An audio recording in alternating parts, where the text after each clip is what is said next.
He kicks it. It will be short, and Jamal's going to bring it out of there. Jamal Agnew still on his feet. Jamal Agnew brought it all the way back. Are you kidding me? A 66-yard try. Tucker's kick is on the way. It is good. The longest field goal in NFL history. That was awesome.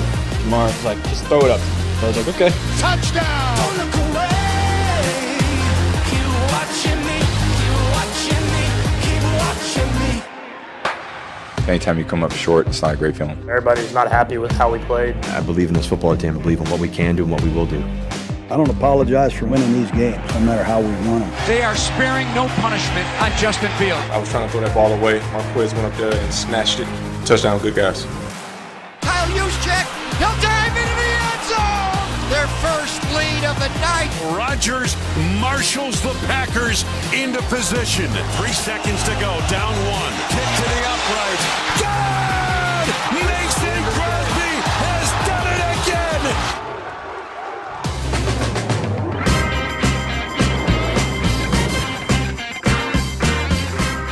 Here's Jalen Rose. I'm David Jacoby. We are Jalen Jacoby. What is it that we do?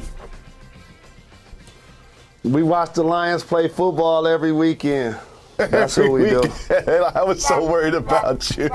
We will get Jalen's reaction to that heartbreaking Lions loss, but we start with last night's game. What a game it was. You cannot give Aaron Rodgers 37 seconds and no timeouts. Everybody knows he's going to Devontae Adams. Not once, but twice. And then he spikes it. And then, of course, right down the middle, Crosby. What did you think about this miraculous comeback from Aaron Rodgers, who we've been talking about for months?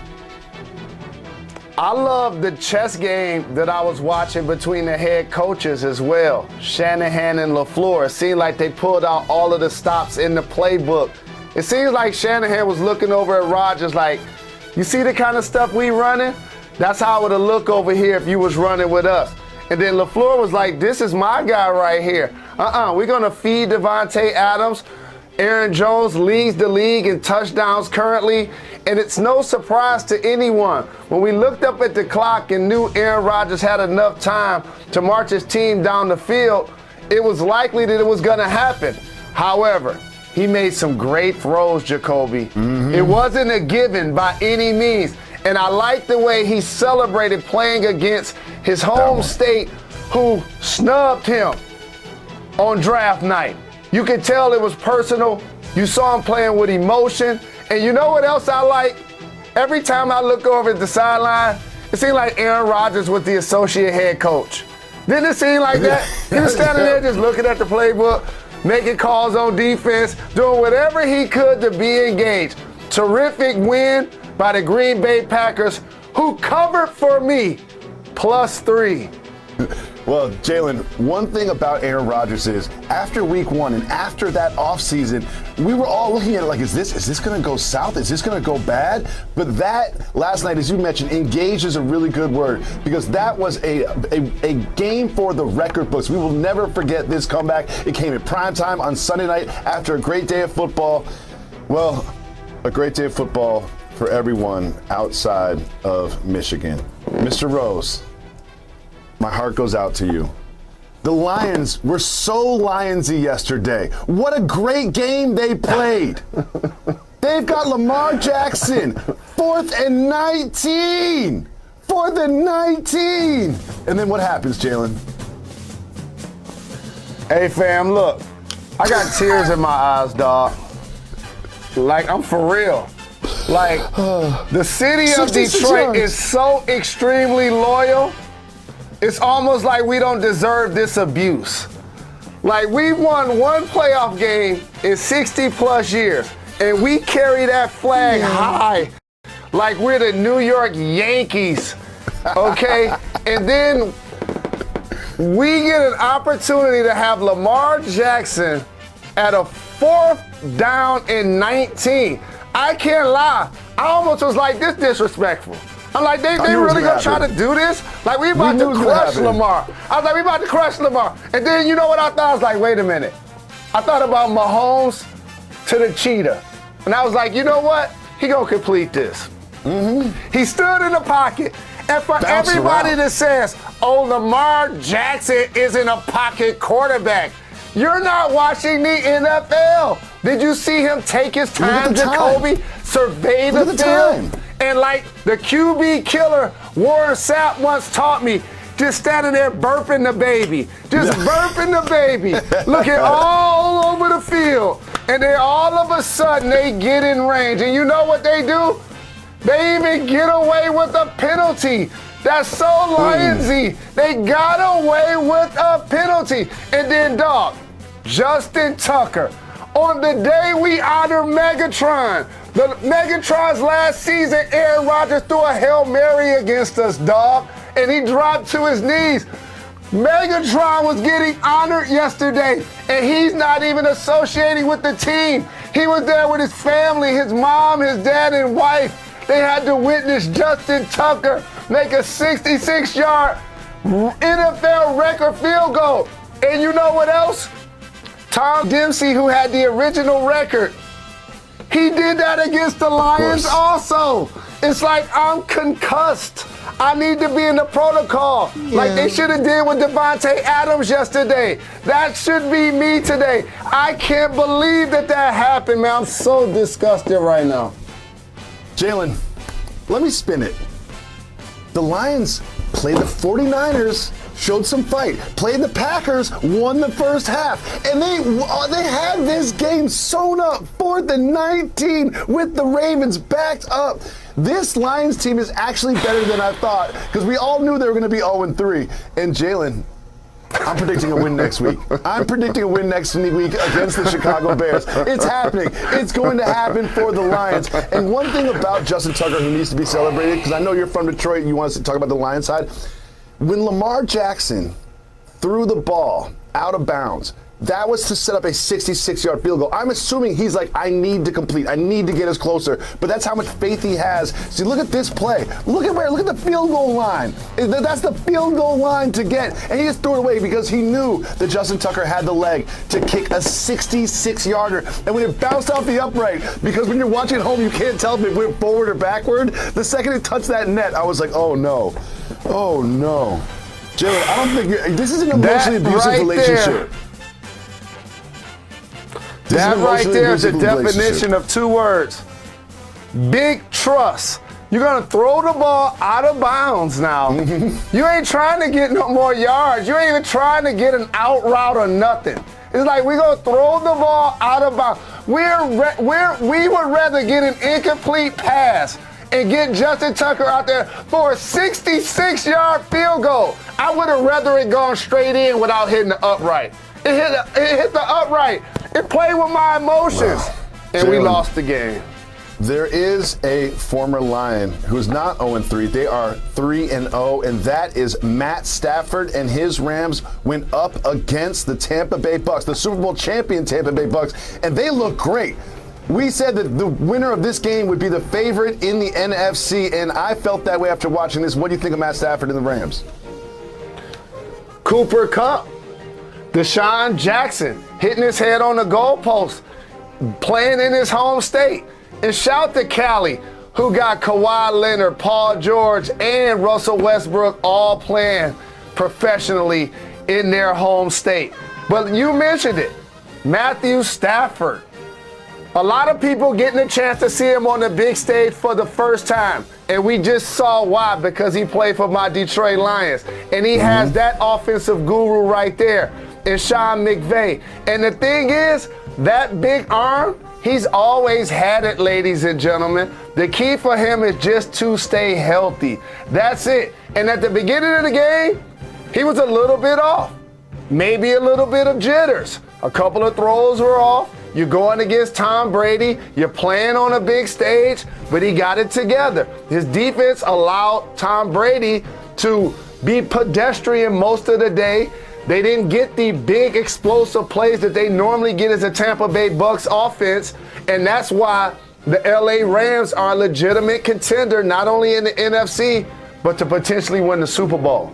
Well, if they keep playing like this, they'll move from contender to favorite because we know they've got Aaron Donald on the line, Jalen Ramsey in the secondary, but Kenny Young yesterday, Mr. Rose, the linebacker, they might have a stud on all three levels on defense. Young had 9 or 10 tackles, 1 sack, 3 tackles for a loss. Like, we talk about Ramsey and Donald so much, and they played great yesterday, but it was Kenny Young who really stuck out to me in this performance. But Jalen, one thing we need to discuss.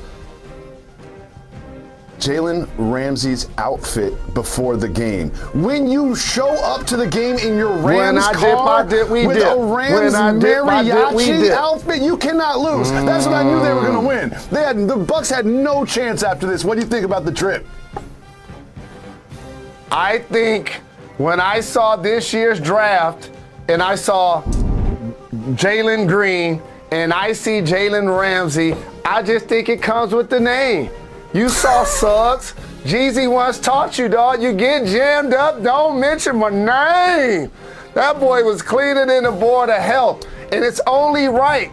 Suited and booted down to the socks and a matching vehicle with the win. Way to represent. Jalen, do you know who got a win yesterday? It was not Patrick Mahomes. We saw what Aaron Rodgers did at the end of the game last night. Patrick Mahomes had an opportunity to do the same, but he could not because Justin Herbert and the Chiefs scored a curious touchdown at the end, leaving some time on the clock, but ultimately they did get the win. What do you think about the Chargers over the Chiefs? I think if Patrick Mahomes would have completed that no-look pass instead of throwing an interception, that would be the first thing we're showing. Shout to the Chargers who found themselves, guess what? A franchise quarterback. What did I want the Lions to do in the draft last year? I wanted us to take a quarterback. I was hoping it would be Tua, but I'm not an evaluator that's working these guys out all day. And all of a sudden, I'm watching this guy, Justin Herbert, out there looking surgical, tall in the pocket, looking down the field. And by the way, the Kansas City Chiefs defense, Washington, Pittsburgh, those three stand out to me, and the 49ers. Those 4 teams, I thought their defenses would be better. Yep. That's kind of what I was thinking when I was watching the league yesterday. Those 4 defenses, I thought would be better. Let's see if they can get it together as the season progresses. Well, congratulations to the Chargers, and the Chiefs are now last place in their division after week 3. Jalen, who is joining us right after this short break? The starting quarterback for the Philadelphia Eagles, who's about to put on the show tonight against the Cowboys, Jalen Hurts, will be here. I want to go out there and get it done.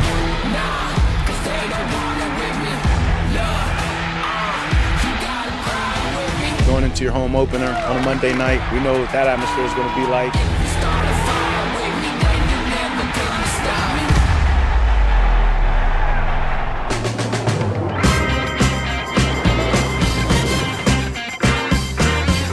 Coming to you live above the Heineken River Deck here at Pier 17, the Seaport. Welcome back to Jalen and Jacoby. Jalen, joining us right now on the program is the starting quarterback for the Philadelphia Eagles, Jalen Hurts. Thank you so much for taking the time. Appreciate y'all for having me. You have a huge game tonight, Monday Night Football, against your division rival Cowboys. What are the keys to getting this big win? Just go out there and execute. Play our game, play with intensity, and just do our jobs. You know, we have to be consistent and we have to finish. So I'm excited for it. Jalen, this is an unprecedented time in the league where so many of your fellow quarterbacks actually look like you. What is it like as a black quarterback in today's game to see that shift to so many players that now look like yourself? I think it's a blessing, and it's a great feeling to have this opportunity and to carry that torch. You know, there have been so many great players before me, the Warren Moons, the Steve McNairs, the Vicks, the Cunninghams, the McNabbs. Seeing them growing up, watching them and just learning about them and appreciating this opportunity to have now to carry on that torch. I love it. Well, when we knew we were going to interview you, it was our job to get all in your business. And I heard that you're saving money for a safari vacation. What interests you about that? Yeah, I just wanted to do something different. I haven't been out the country. I've only been out the country one time. So when I do it, I want to do it big, you know. See, I'll be on the beach at a luxury resort. I'm not trying to go on a safari to be around live animals and sleeping outside and stuff. Like, don't you just want to relax on vacation, Jalen? Well, I want to do something I've never done before, you know. So I think that'll be unique in itself. Obviously, you are now one of many Jalens in professional sports. Did your parents tell you what the inspiration behind the name was? Well, I was born in '98, so that was around the time, you know, Mr. Rose that was balling. And I asked my mom, you know, maybe in elementary school, I said, where my name come from? And she said it came from Jalen Rose. So pleasure to That's love. And tell you that. That's love. I appreciate this. Big shout to your mom. This is your parking spot. After you get this win on Monday Night Football and it propels you for an amazing season, you're welcome here anytime. But I have to ask you this question. Growing up, I ordered a lot of things from East Bay. I ordered a lot, like worship East Bay. And you're bringing them back. You're giving them a resurrection. You're a face of the franchise. So what intrigued you about that relationship? And congratulations on teaming up with East Bay. Thank you. I appreciate it. I just think it's a very authentic partnership. For me, I have so many stories I can tell about my childhood and coming up and looking into the East Bay magazines and finding the things that I wanted, finding the different colored tights, the different colored cleats. You name it. It was everything they had for me was in the book. So, and then I was able to look at the cover and see the big time athletes that were on the cover, and I just think it's a great thing. It's a great opportunity for the both of us, and I'm looking forward to the things that we'll do in the future. Well, we're looking forward to watching you tonight against the Cowboys on Monday Night Football. Thank you so much for taking the time and joining us on Game Day. Appreciate the love. Y'all enjoy. Welcome back to Jalen Jacoby. Jalen, do you remember when we were discussing the quarterbacks in this draft class and how it might be one of the best ever? Well, it was tough sledding for those rookie quarterbacks in week 3. Lawrence, Fields, Wilson, Jones, Mills, all didn't just lose but looked bad doing it. Jalen, what do you think about the rookie class performance week 3?